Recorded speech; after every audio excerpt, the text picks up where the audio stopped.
महाभारत को केवल कौरव और पांडव का युद्ध ही नहीं माना जाता, बल्कि श्री कृष्ण के चमत्कारों के लिए भी याद किया जाता है। कुरुक्षेत्र की रणभूमि पर श्री कृष्ण ने शस्त्र नहीं उठाए, लेकिन अर्जुन का सारथी बनकर कृष्ण ने उन्हें विजय रथ पर सवार जरूर कर दिया। महाभारत और कई पौराणिक कहानियों में श्री कृष्ण के कई चमत्कारों का उल्लेख किया गया है। श्री कृष्ण के इन चमत्कारों में से एक चमत्कार है कि उन्होंने मृत्यु को प्राप्त हो चुके लोगों तक को जिंदा कर दिया था।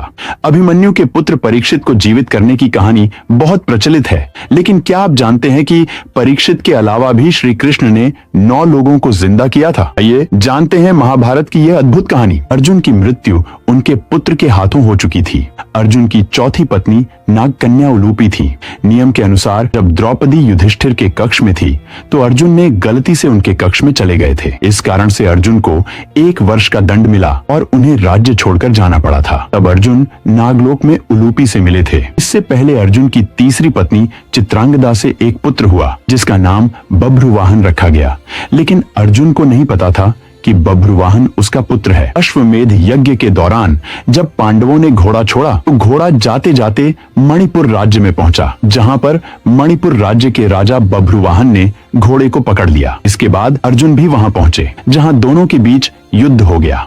तब बभ्रुवाहन ने कामाख्या देवी का अस्त्र उठाकर अर्जुन का सिर धड़ से अलग कर दिया। इस घटना के बाद नागकन्या उलूपी को मालूम हुआ कि अर्जुन अपने पुत्र के हाथों मारा जा चुका है। उलूपी घटना स्थल पर प्रकट हुई और अर्जुन के लिए विलाप करते हुए मदद के लिए प्रार्थना करने लगी।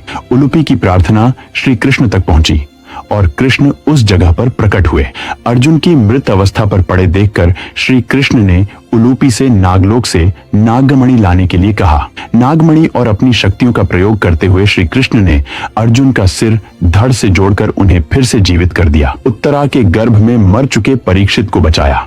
अश्वत्थामा को जब अपने पिता द्रोणाचार्य की मृत्यु का समाचार मिला तो अश्वत्थामा को बहुत क्रोध आया और उसने क्रोध में आकर पांडवों की तरफ ब्रह्मास्त्र चला दिया। श्री कृष्ण ने जब ब्रह्मास्त्र को पांडवों की तरफ आते हुए देखा तो उन्होंने ब्रह्मास्त्र को वापस अश्वत्थामा की तरफ मोड़ दिया। यह देखकर अश्वत्थामा घबरा गया और उसने अपनी जान बचाने के लिए ब्रह्मास्त्र को अभिमन्यु की पत्नी उत्तरा के गर्भ की ओर मोड़ दिया। उत्तरा के गर्भ में एक अभिमन्यु का शिशु पल रहा था। ब्रह्मास्त्र के प्रभाव से उस शिशु की मृत्यु हो गई। यह देखकर भगवान कृष्ण ने उस शिशु को फिर से जिंदा कर दिया और आगे जाकर इस शिशु ने राजा परीक्षित के रूप में पांडवों का शासन संभाला। पुनर्दत्त को यमराज से प्राण लेकर किया जीवित। पुनर्दत्त संदीपनी ऋषि के पुत्र थे।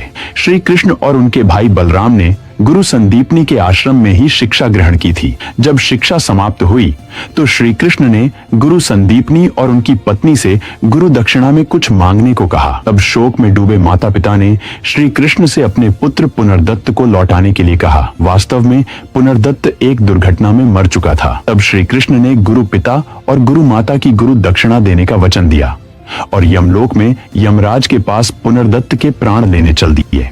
यमराज ने जगत के पालनहार को अपने सामने देखा तो उन्हें नमन करते हुए पुनर्दत्त के प्राण लौटा दिए। तब श्री कृष्ण ने एक मानव शरीर का निर्माण करके इसमें पुनर्दत्त की आत्मा को प्रविष्ट कर दिया और उनको लौटा दिया। कंस द्वारा मारे जा चुके देवकी के 6 पुत्रों को श्री कृष्ण ने किया था जीवित। श्री कृष्ण के भाइयों की कहानी पूर्व जन्म से जुड़ी हुई है। पूर्व जन्म में श्री कृष्ण के 6 भाई के नाम कीर्तिमान, सुषेण, भद्रसेन, ऋजु, सम्मार्दन और भद्र ब्रह्मा जी के पुत्र मरीचि के पुत्र थे।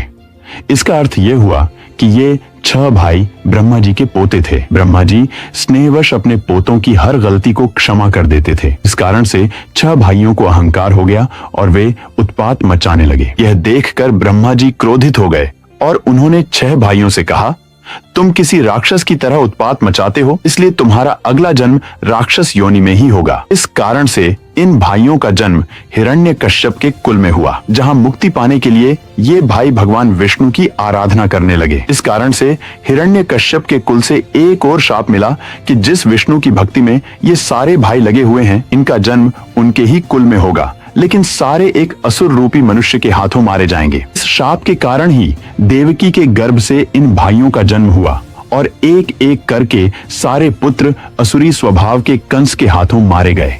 इस तरह बहुत वर्षों बाद जब श्री कृष्ण अपनी माता देवकी से मिले तो उन्होंने अपने 6 पुत्रों की मृत्यु का शोक जताते हुए उनके साथ ऐसा होने का कारण पूछा। ये सुनकर कृष्ण ने उन्हें सारी कहानी सुनाई। कहानी सुनकर देवकी माता ने अपने पुत्रों से मिलने की इच्छा जताई। तब श्री कृष्ण अपनी मां की इच्छा पूरी करने के लिए यमराज के पास गए, लेकिन यमराज ने कहा कि उनके भाइयों के प्राण उनके पास नहीं है, वो रसातल यानी पाताल लोक में राजा बलि के यहाँ पर है। तब श्री कृष्ण पाताल लोक में गए और अपने भाइयों की आत्माओं को वहां से वापस लाकर सूक्ष्म शरीरों में प्रविष्ट किया और देव की माता से मिलवाकर मोक्ष प्रदान किया। श्री कृष्ण ने जब इन 9 लोगों को जीवित किया तो अभिमन्यु को जीवित क्यों नहीं किया था, ये जानकारी किसी को नहीं मालूम है। अगले वीडियो में जानेंगे कि अभिमन्यु को जीवित क्यों नहीं किए थे। और वीडियो अच्छी लगी तो वीडियो को लाइक, एक कमेंट बनता है और चैनल को सब्सक्राइब करें।